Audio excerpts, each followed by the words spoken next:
రాష్ట్రాల విభజన వెనుక కాంగ్రెస్ కుట్ర దాగి ఉందని తెలుగుదేశం సీనియర్ నేత ఎర్రన్నాయుడు ఆరోపించారు. తెలంగాణపై కాంగ్రెస్ రహస్య ఎజెండాను బయటపెట్టాలని ఆయన డిమాండ్ చేశారు. కాంగ్రెస్ తెరాసకు తెలంగాణ రాదని తెలిసినా రాజకీయం చేస్తున్నాయని ధ్వజమెత్తారు. ఢిల్లీలో ఉన్న వాళ్లకు తెలుగువారి భావోద్వేగాలు ఏం తెలిసినని ప్రశ్నించారు. చీలిపోయినప్పుడు శాంతి భద్రతలు విఘాతం కలుగుతున్నప్పుడు ఒక పక్క దాడులు ఒక పక్క ఇటువంటివన్నీ అల్లకొల్లాలు జరిగినప్పుడు నిర్ణయాలు తీసుకోవడం మంచిది కాదని చెప్పి 72లో ధైర్యంగా పార్లమెంటులో చెప్పింది ఆ రోజు ఇందిరాగాంధీ ఉద్యమాలు వచ్చినప్పుడు. This is on record. కాబట్టి ఇవన్నీ కూడా మనకి రికార్డెడ్ గా ఉండేటప్పుడు మీరు పర్టిక్యులర్ గా 9 స్టేట్మెంట్ ఇస్తారు, 23 ఇస్తారు, 30 ఇస్తారు, 5 మీటింగ్ అంటారు, ఇంకా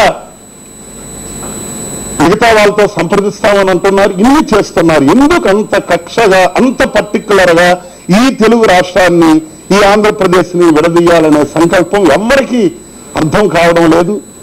మిగతా రాష్ట్రాలు అడుగుతున్నారు.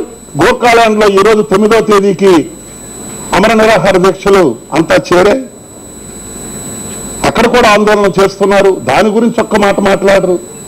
నేను విలేకరులు తమిళనాడులో దక్షిణ తమిళనాడు గురించి అడిగితే నిర్వర్ధంగా చెప్పారు.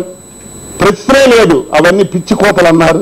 ఏమంటే రామదాసులకు మాట్లాడుతున్నాడంటే అది చెత్తబొట్లో వేస్తామంటున్నారు.